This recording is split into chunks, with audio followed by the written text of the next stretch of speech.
ठीक है, कर दो आप लोग। हेलो दोस्तों, मैं प्रवीण कुमार आप सब लोगों का जुगल सर ऑनलाइन क्लासेस में बहुत बहुत स्वागत करता हूं। तो दोस्तों, जैसा कि हम लास्ट क्लास में पढ़ रहे थे, कुछ ऐसे कॉन्सेप्ट जो आपके एग्ज़ाम में आने वाले हैं। अप्लाइड मैकेनिक्स जो बहुत ही इंपॉर्टेंट सब्जेक्ट है आपके एग्ज़ाम के पर्सपेक्टिव से, उसके कुछ इंपॉर्टेंट कॉन्सेप्ट हम पढ़ रहे थे फ्रिक्शन पर बेस्ड।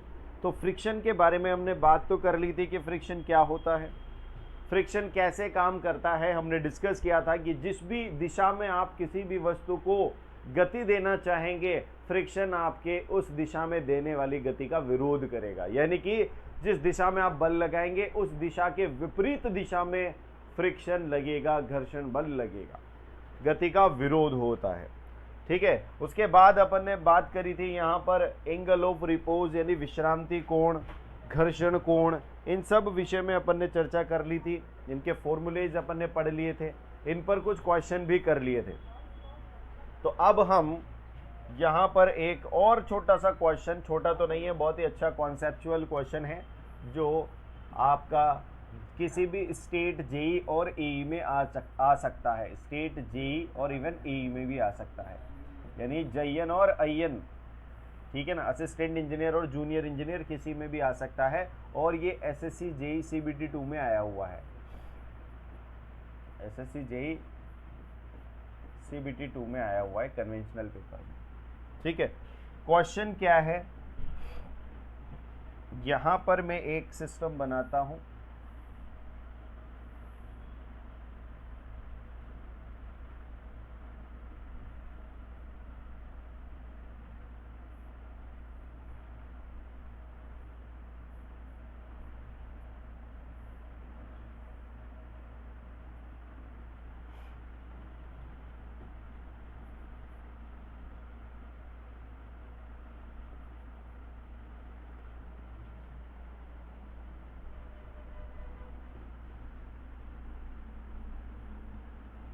यहां पर बोला जा रहा है कि W वेट का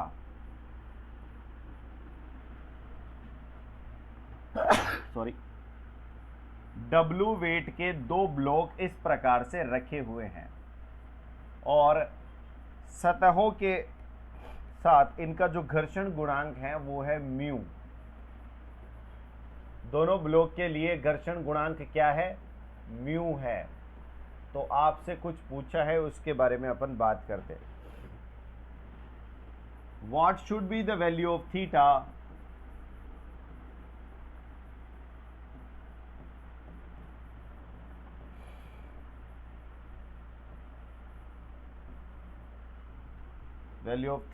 for impending motion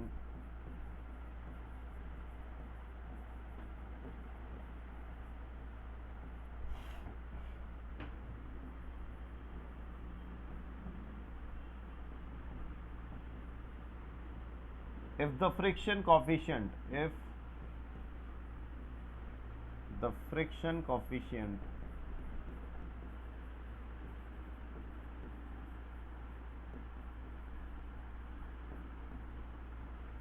coefficient between block and surface is mu।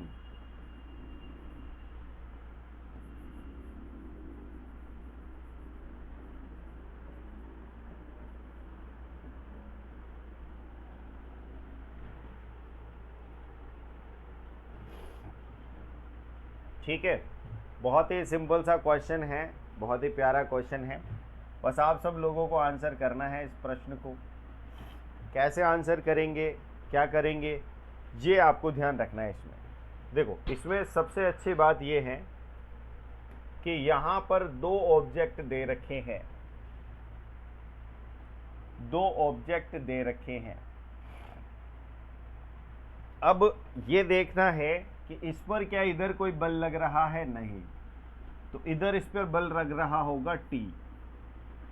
अगर इस पर बल इधर लग रहा है, यानी कि ये जो टेंशन बल लग रहा है इसकी वजह से, तो ये जो टेंशन बल लग रहा है उस बल के चलते इसकी गति की दिशा अगर होगी तो यही होगी, और इस गति की दिशा के विरोध में एक बल लगेगा जिसको हम बोलेंगे फ्रिक्शन फोर्स। ठीक है, ये सीन है यहाँ पर। इसका भी वेट W है और इसका N क्या हो जाएगा इस डायरेक्शन में।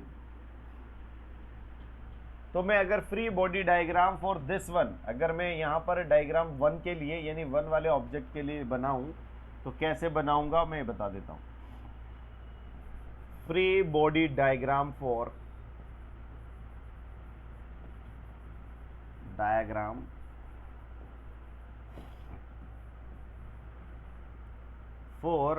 ऑब्जेक्ट 1। अब ऑब्जेक्ट 1 के लिए कैसे फ्री बॉडी डायग्राम बनेगा, यहां पर ये ले लिया आपने ऑब्जेक्ट 1, इसका यहां पर लग रहा है W, ऊपर लग रहा है N, इधर लग रहा है इसका फ्रिक्शन फोर्स और इधर लग रहा है इसमें टेंशन फोर्स। आपको देखने से पता चल रहा होगा कि N बराबर तो W होगा, क्योंकि यहाँ पर summation of vertical forces should be 0। Rest में है ना ये, this mass is under the rest, ये किस में है, रेस्ट में है। इम्पॉइंटिंग मोशन का मतलब होता है रेस्ट, जस्ट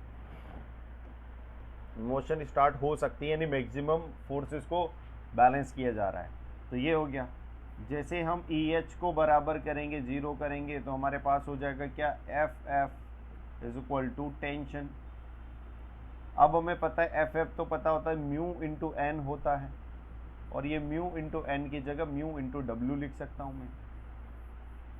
यदि यहां से टेंशन फोर्स आ गया आपका, टेंशन बराबर म्यू डब्ल्यू।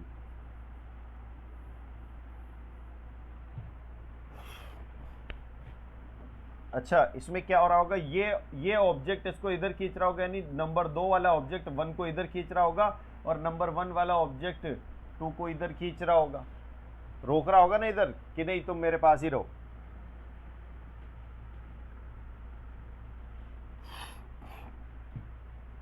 होता है ऐसा। तो अब क्या हो रहा है, इसका फ्री बॉडी डायग्राम हमें बनाना पड़ेगा 2 का। कैसे बनाएंगे, आप जानते हो कि W जो है वो तो स्ट्रेट एक्ट करता है, तो इस डायरेक्शन में W cos थीटा करता है। क्यों करता है ये मैंने आपको बता दिया, W करता है बिल्कुल डाउनवर्ड, ये W होगा, और अगर ये थीटा है तो ये भी थीटा होगा, और ये थीटा है तो इसका कंपोनेंट क्या हो जाएगा, W cos थीटा, और इस डायरेक्शन में क्या होगा, W sin थीटा, इधर क्या होगा, नॉर्मल। अब आप ध्यान से देखें, इम्पेंडिंग मोशन में ये इधर की तरफ मोशन की डायरेक्शन ले रहे हैं अपन, क्योंकि उसको भी इधर ही लिया था अपन।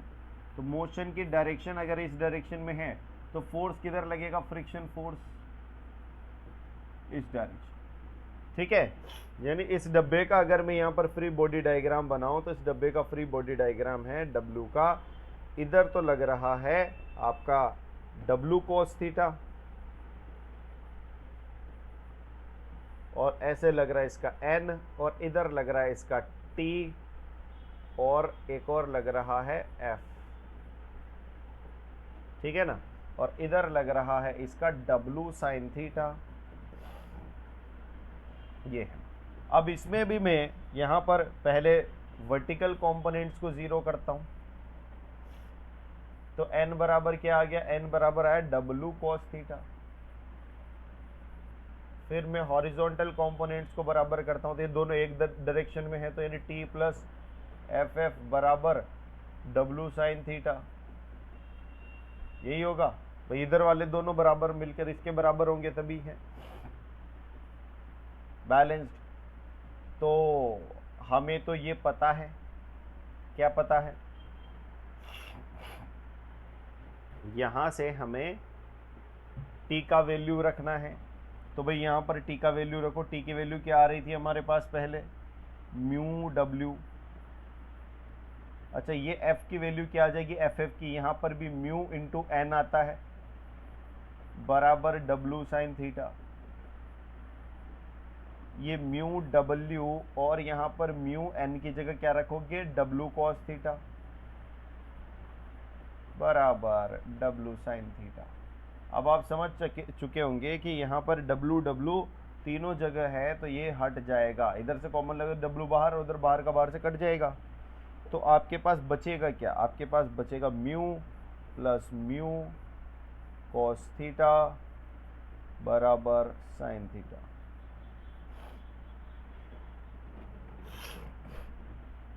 अब यहां से क्या किया जाए, यहां से म्यू को लिया जाए कॉमन, तो 1 प्लस कॉस थीटा बराबर साइन थीटा,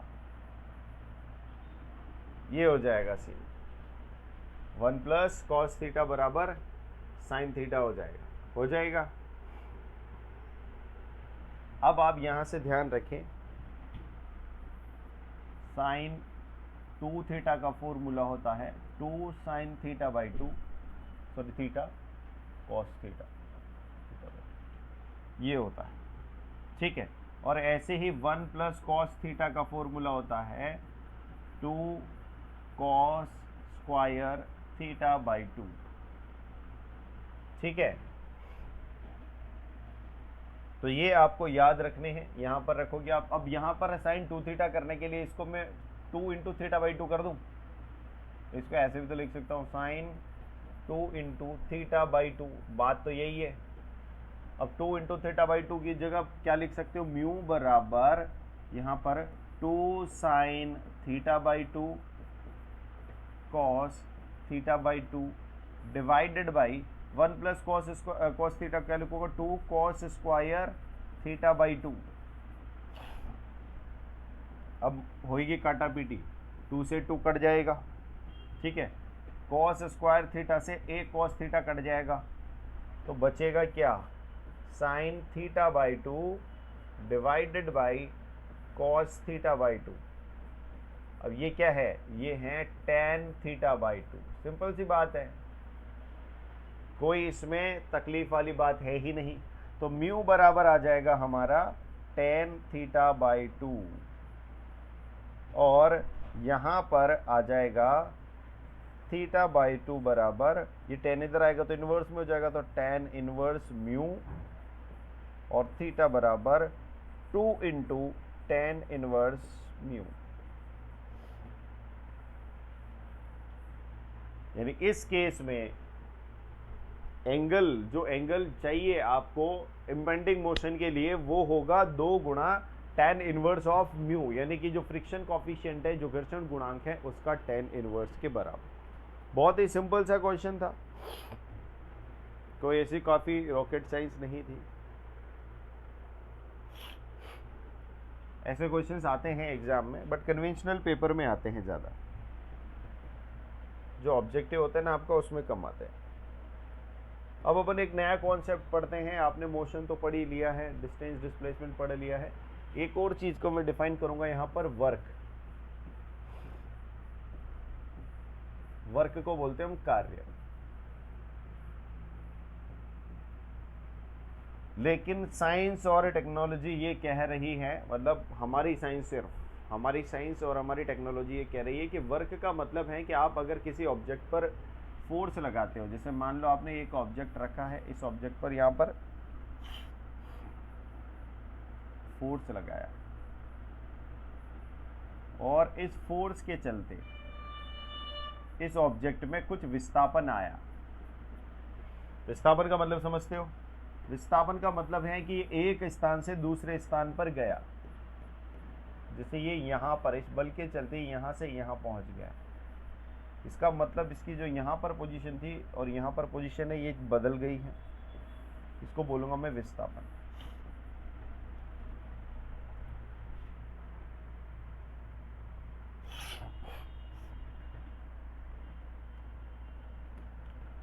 ठीक है, तो यहाँ पर अगर मैं वर्क डन की बात करूँ, तो work is said to be done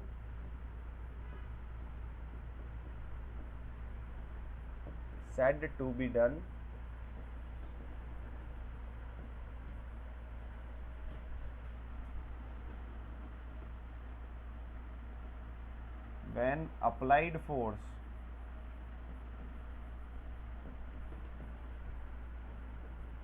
displaces the object।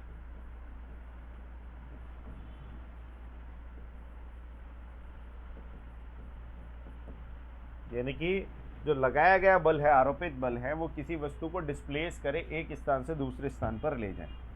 तो ऐसे केस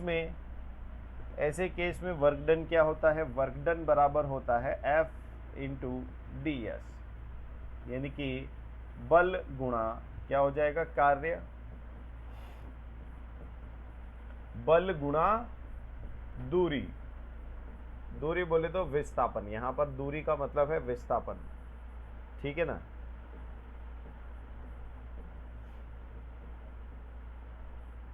अब देखो बल भी एक सदिश राशि है, जैसे मान लो ये तो यहां पर इस प्रकार से बल लग रहा था, हमने बल लगाया इस प्रकार से, ये फोर्स है, और आपको पता है ऐसे खींचोगे तब भी ऑब्जेक्ट तो इस दिशा में चलेगा, यानी आपका डिस्प्लेसमेंट होगा इस दिशा में, और इन दोनों के बीच का जो कोण है मान लो वो थीटा है, ठीक है। तो क्या है, हम जानते हैं W बराबर, यहाँ पर बल जो है वो एक सदिश राशि है, विस्थापन जो है वो एक सदिश राशि है, और कार्य एक अदिश राशि है। तो दो सदिशों के गुणन से अदिश राशि कब आती है, जब उनके मध्य होता है डॉट प्रोडक्ट। कौन सा प्रोडक्ट, डॉट प्रोडक्ट, या फिर इसको बोलेंगे हम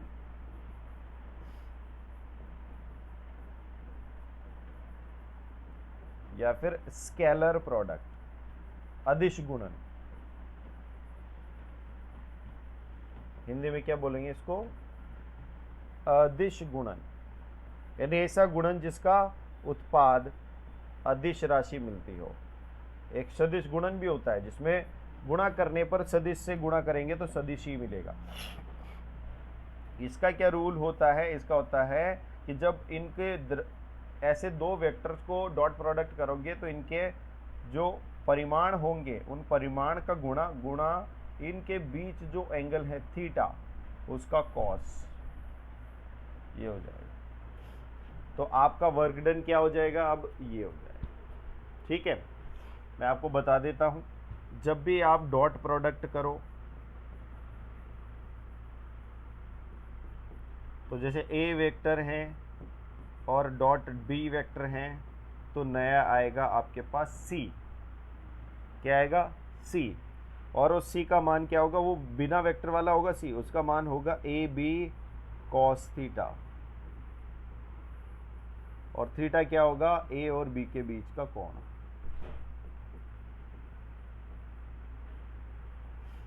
ठीक है, ऐसे ही हम क्रॉस प्रोडक्ट की बात करें, किसकी बात करें, क्रॉस प्रोडक्ट। क्रॉस प्रोडक्ट का मतलब होता है सदिश गुणन, यानी ऐसा गुणन जिसका रिजल्टेंट भी सदिश आएगा, सदिश गुणन। तो कैसे आता है, जैसे यहाँ पर सी आएगा तो ये क्या आएगा, ए वेक्टर क्रॉस बी वेक्टर, इसको क्रॉस से रिप्रेजेंट किया जाता है, उसको डॉट से रिप्रेजेंट किया जाता है, ठीक है। अब ऐसी स्थिति में क्या होगा, ऐसी स्थिति में क्योंकि इन दोनों के दो सदिश की गुणा से तीसरा सदिश मिल रहा है, तो ऐसे केस में हम क्या करते हैं, एक सिस्टम यूज करते हैं। जैसे इसका अगर मुझे परिणामी चाहिए, सी वेक्टर चाहिए मुझे, तो क्या होगा, पहले तो मुझे परिणामी, परिणामी क्या होगा, ए इंटू बी साइन थीटा, ये तो हो गया इसका परिणामी, और साथ के साथ इसकी डायरेक्शन होगी जिसको लिखूंगा मैं एन कैप से, किससे लिखूंगा, एन कैप से, ठीक है। नहीं, यहाँ पर लिखने में थोड़ी समस्या आ रही है तो उसको मैं थोड़ा सा इधर शिफ्ट कर देता हूँ। यानी मुझे सी वेक्टर लिखना है तो क्या लिखूंगा, सबसे पहले ए इंटू बी साइन थीटा और एन कैप, और ये जो एन कैप वाली डायरेक्शन है ये हो जाएगी हमेशा ही perpendicular to the A B plane.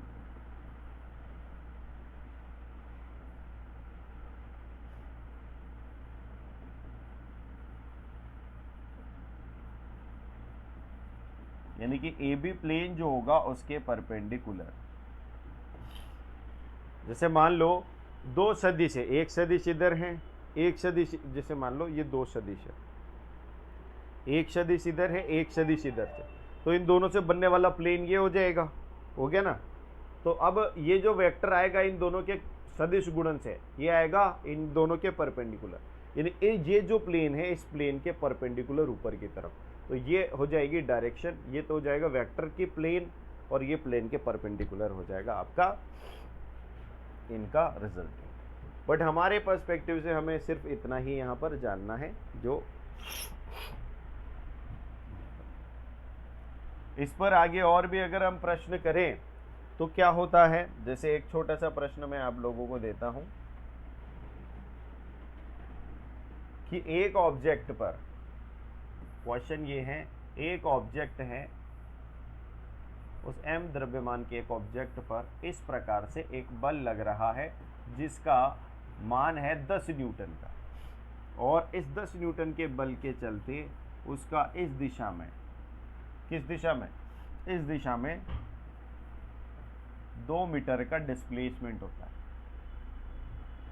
ये जो डिस्प्लेसमेंट है ds, ये होता है 2 मीटर। तो ये बताओ इस स्थिति में वर्क डन क्या होगा।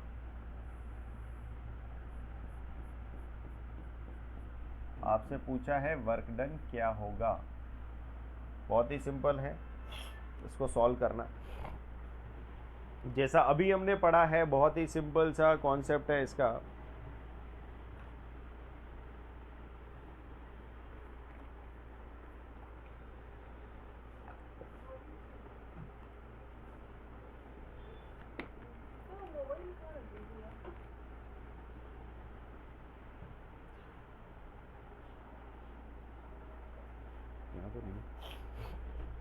तो ये जो क्वेश्चन है ये बहुत ही सिंपल सा क्वेश्चन है, इसको सॉल्व करना बहुत मुश्किल नहीं है। क्या करना है, हमने जस्ट अभी पढ़ा है कि W बराबर होता है F D S cos theta, ठीक है ना।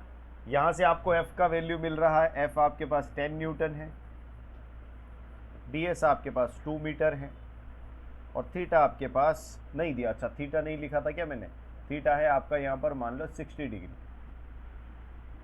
कितना डिग्री, 60 डिग्री। तो इन तीनों का इस्तेमाल होगा। W बराबर क्या आ जाएगा यहाँ पर, F की जगह 10, ds की जगह 2 और cos थीटा की जगह 60 डिग्री। तो cos 60 डिग्री की वैल्यू क्या होती है, चूंकि हम जानते हैं कि cos 60 डिग्री होता है, cos 60 डिग्री जो होता है वो होता है 1/2। तो यहाँ पर हम इस्तेमाल करेंगे 10 × 2 × 1/2, और ये 1/2 से 1/2 खचाक हो जाएगा, ये हुआ खचाक। तो आपका आंसर आएगा यहाँ पर 10 न्यूटन × मीटर। न्यूटन × मीटर क्यों आ रहा है, क्योंकि फोर्स और दूरी का मल्टीप्लिकेशन हो रहा है, तो न्यूटन × मीटर। और इन दोनों को मिलाकर हम बोलते हैं जूल। क्या बोलते हैं, जूल। तो यहाँ पर आंसर आ जाएगा 10 जूल। समझ में आ गई बात।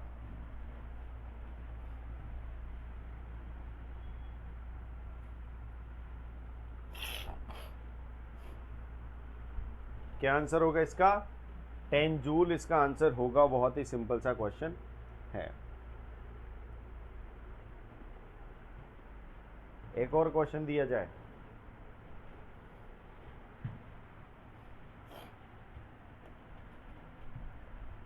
एक और क्वेश्चन देते हैं।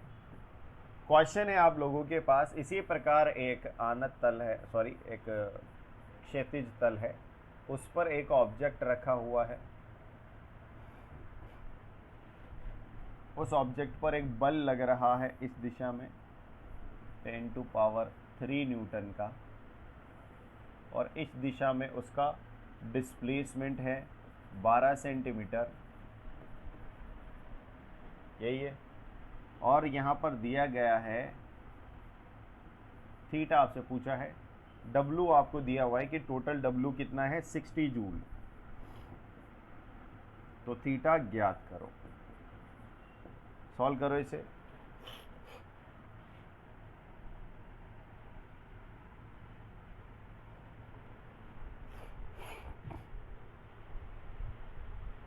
सब इसे सॉल्व करेंगे। बहुत ही सिंपल सा क्वेश्चन है, बहुत ही प्यारा सा क्वेश्चन है।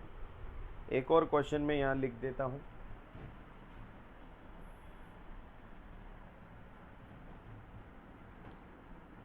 अगर एक आदमी है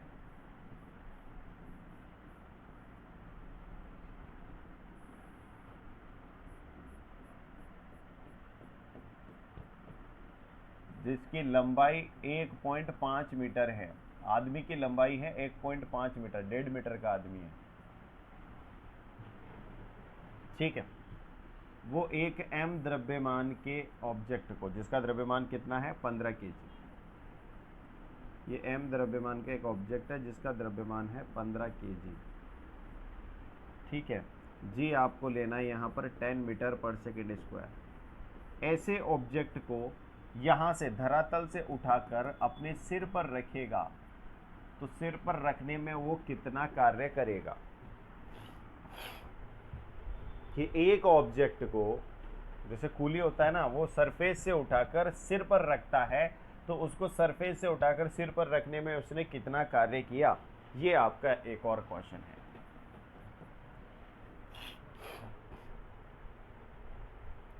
सब लोग आंसर करेंगे भाई, बहुत ही सिंपल से क्वेश्चन है। देखो इनमें क्या करना है हमें, सबसे पहले मैं इस क्वेश्चन पर आ जाता हूं। इसमें क्या करना है, सीधा फॉर्मूला लगाना है, W बराबर F D S cos theta. W पता है मुझे 60, F पता है मुझे 10⁻3, ds मुझे मीटर में लेना होता है, किसमें, मीटर में। अब यहाँ पर लिखा है सेंटीमीटर में, तो मैं क्या कर दूँ, 12/100 मीटर लिख दूँ इसको। तो यहाँ पर मैं लिखूँगा 12/100 मीटर,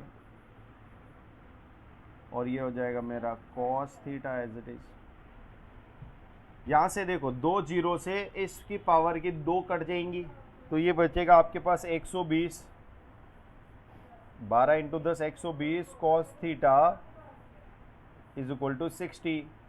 अब आप तो जानते हो कि भाई 60 से ये कितने टाइम्स कटेगा, 2 टाइम्स, तो क्या हो जाएगा इधर 1 is equal to 2 cos theta. ये तो एक बार कटेगा, ये 2 बार, तो क्या मैं 1/2 बराबर कॉस थीटा लिख सकता हूँ, लिख सकता हूँ। आप जानते हो कॉस में 1/2 किसकी वैल्यू होती है, यानी कॉस थीटा बराबर ये वैल्यू होती है किसकी, कॉस 60 की। तो यहाँ पर थीटा बराबर क्या आ गया, 60 डिग्री, यानी आपका थीटा आ जाएगा 60 डिग्री। यहाँ पर काम करें अपन इस वाले क्वेश्चन पर, तो इसमें क्या करना होगा भाई, इसमें जो कार्य होगा, इसमें बल कौन सा लग रहा होगा, इसमें बल लग रहा होगा नीचे की तरफ जो इसका वजन है, और उस वजन के अगेंस्ट इसको कार्य करना पड़ेगा यहाँ पर रखने के लिए। तो क्या होता है कार्य, W बराबर F D S cos theta. लेकिन सर यहाँ पर तो थीटा ही नहीं दे रखा, थीटा से क्या करेंगे, थीटा तो दे ही नहीं रखा। तो भाई थीटा का मतलब है ये W इधर है, तो इसमें डिस्प्लेसमेंट किधर है, यहाँ पर आप रखोगे फाइनली इसे, तो यहाँ से यहाँ गया, यानी डिस्प्लेसमेंट आपका इस डायरेक्शन में है डिस्प्लेसमेंट, और आपका फोर्स जो है वो इस डायरेक्शन में है। तो फोर्स अगर इस डायरेक्शन, डिस्प्लेसमेंट इस डायरेक्शन में, तो यहाँ पर एंगल कितना हो गया, 180 डिग्री। क्या हो गया, 180 डिग्री।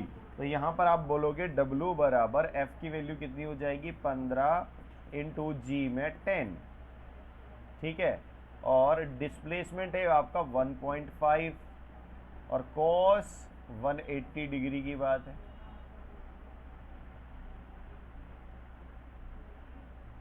ठीक है ना, cos 180। तो यहाँ से क्या हो जाएगा आपका वर्क डन,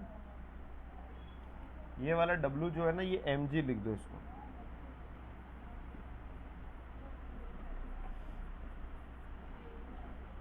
ठीक है। तो यहाँ पर वर्क डन क्या हो जाएगा, 15 × 15, यही होगा, इस 10 को इससे मल्टीप्लाई करो तो 15 × cos 180। cos 180 का मान क्या होता है, cos 0 का मान क्या होता है 1, और cos 180 का मान होता है -1, ठीक है ना, क्या होता है -1, यानी -15 × 15 क्या हो जाएगा, 225, यही होता है। तो ये हो जाएगा W बराबर -225 जूल, यानी कि अगर ये माइनस है, ये है work done by gravity,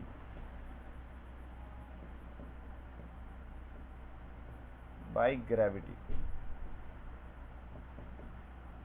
but अगर आप पूछोगे W बराबर, तो प्लस में आएगा 225 जूल, वो आएगा वर्क डन बाय, अब ग्रेविटी ने अगर माइनस में किया है तो उस ऑब्जेक्ट को उठाने के लिए उतना ही किसने, इंसान ने, वर्क डन बाय मैन, वो किसने किया होगा, इंसान ने पॉजिटिव किया होगा। Work done by man positive हो गया 225 जूल। ठीक है, तो यहां तक अपन ने वर्क डन की बात कर ली, कैसे निकालते हैं वर्क डन। ठीक है, और अपन ने बहुत सारी ऐसी बातें करी हैं। एक थोड़ा डिफिकल्ट सा क्वेश्चन है, लेकिन मुझे लगता है कि तुम आसानी से कर देंगे। उससे पहले अपन एनर्जी की बात करते हैं, एनर्जी थ्योरम पर बात कर लेते हैं। एनर्जी क्या होती है? तो वर्क के बारे में अभी अपन ने पढ़ा, और अब एनर्जी के बारे में पढ़ेंगे। तो एनर्जी क्या होती है? एनर्जी होती है कैपेसिटी टू डू वर्क, यानी कार्य को करने की क्षमता।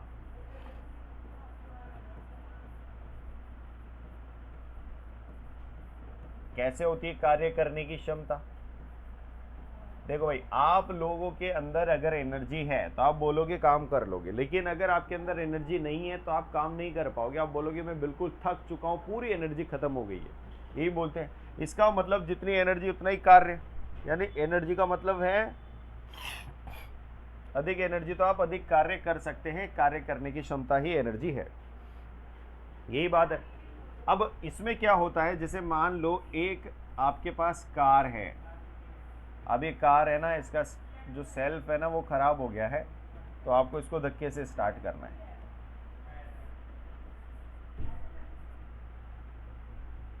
तो आप इस पे क्या लगा रहे हो? बल लगा रहे हो, और उस बल की वजह से क्या हो रहा है, इसमें विस्थापन हो रहा है, क्योंकि आगे खिसक रही है ना। पहले यहां थी, यहां आ जाएगी,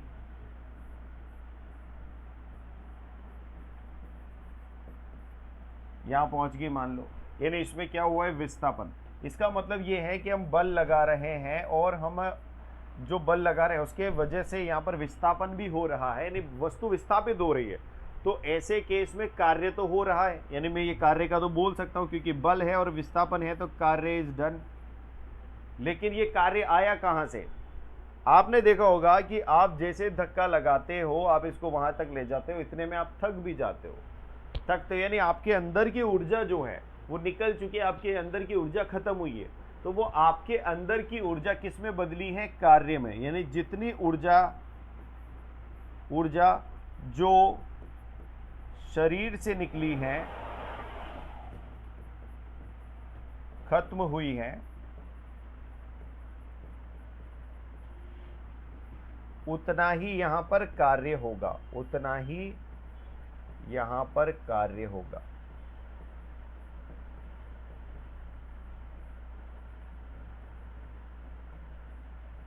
ठीक है, जैसे अगर मैं आपको बोल दूं कि यार मेरी तो 50 जूल एनर्जी खत्म हो गई है, ठीक है, तो ये बताओ कि इस पर कार्य कितना किया मैंने? तो 50 जूल का ही कार्य किया। जितनी एनर्जी तुम्हारी खत्म हुई है वो सब तो इस काम करने में गई है ना। तो यानी जितनी एनर्जी खत्म उतना ही कार्य यहां पर हुआ है। एक और बात है, आप यहां पर देखोगे तो पहले ये वस्तु किसमें थी? विराम अवस्था में, रेस्ट में। अब ये किसमें है? गतिज अवस्था में, मोशन में।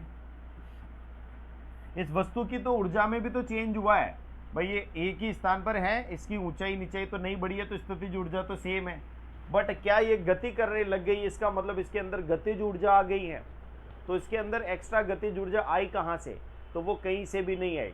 जो हमारी ऊर्जा थी वो कार्य में परिवर्तित हुई, और जो कार्य इस पर हुआ है वो पूरा कार्य इसकी ऊर्जा बढ़ाने में चला गया।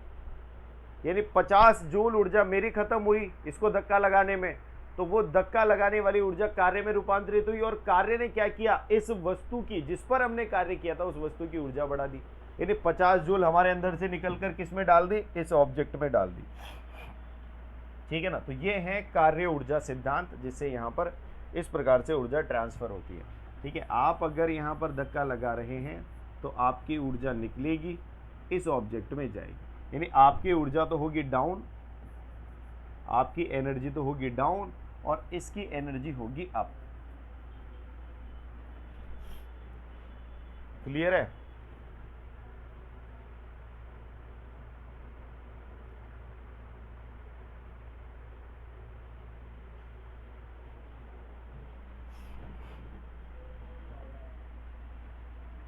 एक क्वेश्चन कर लेते हैं सिंपल सा।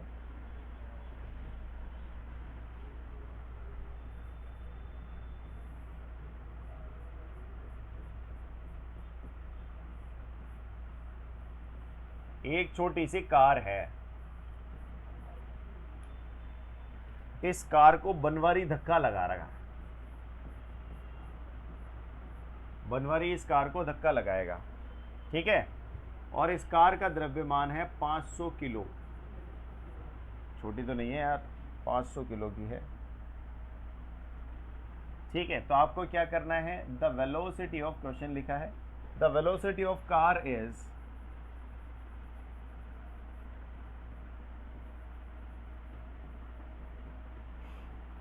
increased from rest to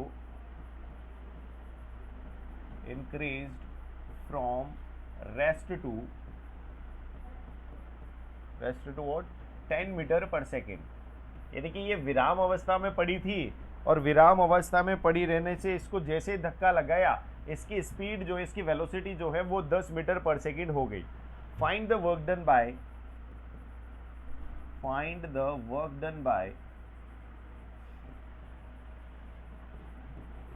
bye Banwari, इसका नाम है बनवारी, धक्का लगाने वाले का, बनवारी ऑन द कार।